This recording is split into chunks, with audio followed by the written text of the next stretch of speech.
ఈరోజు స్టోరీ చాలా ఇంట్రెస్టింగ్గా ఉంది. ఇక రామచంద్రయ్య దగ్గరికి వచ్చిన ఆ చిట్టి ఎవరన్న విషయం ఈరోజు తెలిసిపోబోతుంది. ఆ చిట్టి ఎవరో తెలుసుకోవాలనుకుంటే ఈరోజు ఎపిసోడ్ పూర్తిగా చూడండి, అస్సలు మిస్ అవ్వద్దు. చాలా పెద్ద ట్విస్టే ఉంది ఈరోజు స్టోరీలో.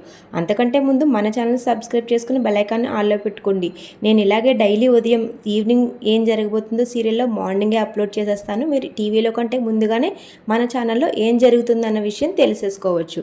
ఇంకెందుకు లేటు, ఈరోజు స్టోరీలోకి వెళ్ళిపోదాం, వచ్చేయండి. రామచంద్రయ్య తన మనసులో మాటని రాధని దత్తత తీసుకోవాలని తీసుకున్న నిర్ణయాన్ని ఇంట్లో వాళ్ళకి ఇంకా రాధకి చెప్తాడు. ఇక రామచంద్రయ్య తల్లి అయితే చాలా సంతోషపడుతుంది. రాధని నువ్వు దత్తత తీసుకోకపోయినా రాధని నిన్ను చూసిన ప్రతిసారి నాకు సొంత తండ్రి కూతురులాగా అనిపిస్తారు. ఇక ఈ ఆలోచన కూడా చాలా మంచిది అని తను కూడా చాలా సంతోషపడుతూ ఉంటుంది.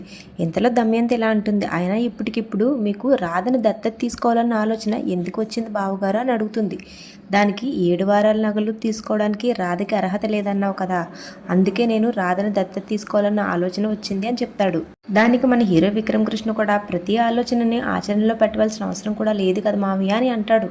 దానికి మన హీరో విక్రమ్ కృష్ణ అన్న ప్రశ్నకి మన రామచంద్రయ్య సమాధానంగా ఇలా చెప్తాడు, నేను తీసుకున్నాను ఒక నిర్ణయం, ఖచ్చితంగా దాన్ని అమలు చేసి తీరుతానని చెప్తాడు. తర్వాత రామచంద్రయ్య రాధపై తనకున్న అభిమానాన్ని, ఆప్యాయతని, ప్రేమని కూడా వాళ్ళందరికీ చెప్తాడు. ఇక ఆ మాటలను ఖండిస్తుంది దమయంతి.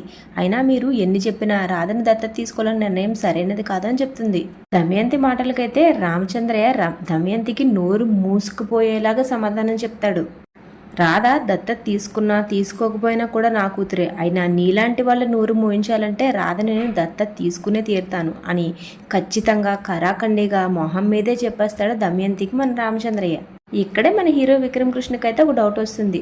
మావయ్య నువ్వు 7 వారాల నగల కోసం మాత్రమే రాధని దత్తత తీసుకుంటున్నావా అని అడుగుతాడు. దానికి రామచంద్రయ్య కూడా గట్టిగానే సమాధానం చెప్తాడు, నేను రాధకి తండ్రిగా నిలబడితే ఈ ప్రియ ఇలాంటి ఆలోచన మళ్ళీ చెయ్యదు, రాధకి నేను అండగా సపోర్ట్గా నిలబడతానని ఖచ్చితంగా గట్టిగా చెప్తాడు.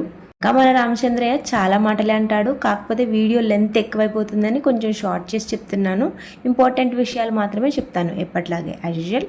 దానికి దమయంతి కూడా గట్టిగానే అరుస్తుంది, మీరు ప్రియ ఇలా చేసిందని రాధని దత్తత తీసుకుంటడం చాలా తప్పు. ప్రియ చేసింది తప్పే, నేను కాదన్ను, కానీ మీరు తీసుకునే నిర్ణయం మాత్రం మరింత తప్పైంది అని చెప్తుంది. రామచంద్రయ్య దమయంతికి ఇవ్వవలసిన వార్నింగ్ అంతా ఇస్తాడు. ఇక చివరిగా ఒక మాట అంటాడు, నేను దత్తత తీసుకునే విషయం మీకు నచ్చనవసరం లేదు, నేను ఎవరినైతే దత్తత తీసుకుందాం అనుకుంటున్నా వాళ్ళకి నచ్చితే చాలు అని మన హీరోయిన్ రాధనైతే అడుగుతాడు. అమ్మ నీకు ఇష్టమేనా నేను దత్తత తీసుకోవడం అని. కానీ పక్క నుంచి మన హీరో విక్రమ్ కృష్ణ మాత్రం వద్దు అని సీరియస్గా తల ఊపుతాడు. తర్వాత మన రామచంద్రయ్య గట్టిగా అడిగేసరికి ఇక మన హీరోయిన్ రాధ కూడా తను కూడా ఈ దత్తత కార్యక్రమానికి ఒప్పుకుంటుంది. మన రాధ సమాధానానికి ఇంట్లో వాళ్ళందరూ చాలా సంతోషపడతాడు, ఒక్క విక్రమ్ కృష్ణ తప్ప. విక్రమ్ కృష్ణకు పాపం చాలా బాధగా ఉంటుంది. తర్వాత ఇంట్లో జరిగిన విషయం మొత్తం భవానీ శంకర్ చెప్తుంది దమయంతి వెళ్ళి. తర్వాత భవానీ శంకర్ ఇంకా దమయంతి ఒక మంచి ప్లాన్ వేస్తారు. ఇక చిట్టి తిరిగి వచ్చేస్తే దత్తత కార్యక్రమం ఆగిపోతుంది కదా, మనం అట్నుంచి నరుక్కొద్దామని వీళ్ళు ఒక ప్లాన్ చేస్తారు.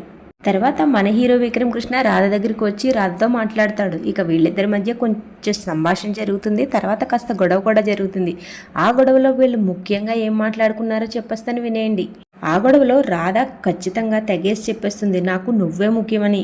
ఎందుకంటే మన హీరో విక్రమ్ కృష్ణ నువ్వు ఆ బంగారం కోసమే మామయ్యకు దత్తత వెళ్తున్నావని మన రాధని అంటాడు. కానీ మన హీరోయిన్ రాధ అయితే నాకు బంగారం కంటే నువ్వే ముఖ్యము, నేను 7 జన్మల వరకు నీ భార్యగానే ఉంటాను అని చెప్తుంది. దానికి మన హీరో విక్రమ్ కృష్ణ నువ్వు చాలా ఊహించుకుంటున్నావు, ఇంకా చాలా ఆలోచిస్తున్నావు, అవన్నీ ఏమీ జరగవు, నేను ఖచ్చితంగా 6 నెలలు పూర్తయిన తర్వాత నిన్ను ఇష్టం ఉన్నా లేకపోయినా ఇంట్లోంచి బయటకు పంపించేస్తాను. తర్వాత రాధ కూడా గట్టిగానే చెప్తుంది, నేను ఈ ఇంట్లో నీ భార్యగానే ఉంటాను అని. దానికి మన హీరో విక్రమ్ కృష్ణ కూడా నువ్వు 6 నెలలు తిరిగేసరికి మన అగ్రిమెంట్ పూర్తయిపోతుంది, అగ్రిమెంట్ పూర్తయిన తర్వాత ఇక ఈ ఇంట్లో నువ్వు ఎలా ఉంటావో నేను చూస్తాను అని చెప్తాడు. దానికి మన హీరోయిన్ రాధ 6 నెలలు పూర్తయినా గురూజీ నన్ను దత్తత తీసుకుంటానంటున్నారు, దత్తత తీసుకుంటున్నారు కాబట్టి గురూజీ కూతురిగా నేను ఈ ఇంట్లోనే ఇక్కడే సెటిల్ అయిపోతానని చెప్పేస్తుంది. దానికి మన హీరో విక్రమ్ కృష్ణ ఇలా అడుగుతాడు, సరే దత్తత తీసుకుంటున్నారు, నువ్వు నీ గురూజీ కూతురుగానే ఇక్కడ సెటిల్ అవుతావు, కానీ అంతకంటే ముందు చిట్టి వచ్చేస్తే ఏం చేస్తావని అడుగుతాడు.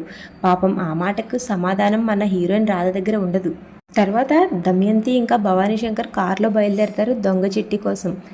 ఇక ఆ చిట్టి వీళ్ళకి ఎక్కడ దొరుకుతుందంటే నవరస నాట్య మండలిలో ఆ చిట్టి డాన్స్ వేస్తుంది. ఇక తన దగ్గరికి వెళ్తారు భవానీ శంకర్ ఇంకా దమయంతిలు ఇద్దరు. ఇక్కడే భవానీ శంకర్ దమయంతితో ఒక మాట అంటాడు, నువ్వు ఇద్దరు పోలీసు వాళ్ళు ఉన్న ఇంట్లోకి దొంగ చిట్టిని తీసుకువెళ్తానంటున్నావు, వాళ్ళు కనిపెట్టేస్తేనో అని. దానికి నేను మహానటినే తీసుకువెళ్తున్నాను అన్నయ్య, నువ్వేమీ కంగారు పడకని చెప్తుంది. ఇక అక్కడ ఆ అమ్మాయి పర్ఫార్మెన్స్ చూసి వీళ్ళిద్దరూ చాలా సంతోషపడతారు. ఇక ఆ అమ్మాయి పేరు చెప్పడం మర్చిపోయాను, ఆ అమ్మాయి పేరు అయితే సుందరి అండి. ఇక సుందరిని చూసి వీళ్ళిద్దరూ మనకి పర్ఫెక్ట్ చిట్టి దొరికేసిందని చాలా సంతోషపడతారు. తర్వాత మన హీరో విక్రమ్ కృష్ణ అయితే రాధని గుడికి తీసుకువెళ్తాడు. తిను గట్టిగా చెప్తుంటే వినడం లేదు కాబట్టి మెల్లగా మంచిగా చెప్పి ప్రయత్నిద్దామని తనని గుడికి తీసుకువెళ్తాడు. ఇక వీళ్ళిద్దరూ గుడిలో దేవుడికి దండం పెట్టుకుంటారు. అలా ఈరోజు ఎపిసోడ్ అయిపోతుంది. ఇక రేపటి ఎపిసోడ్ ఇంకా ఇంట్రెస్టింగ్గా ఉండబోతుంది. రేపటి ఎపిసోడ్లో ఈ దత్తత కార్యక్రమంలో మన సుందరి అయితే ఎంటర్ అవుతుంది చిట్టిగా. ఇక రేపటి ఎపిసోడ్లో ఈ సుందరిని చిట్టి అని ఇంట్లో వాళ్ళందరూ నమ్ముతారా, ఏం జరుగుతుందనే విషయం రేపు పొద్దున్న చూద్దాము. అస్సలు మిస్ అవ్వకుండా రేపటిలాగా ఈరోజు ఎపిసోడ్ కూడా నిన్నటి ఎపిసోడ్ అన్నీ చూడాలి అనుకుంటే మన ఛానల్ని సబ్స్క్రైబ్ చేసుకోండి. Thank you so much for watching.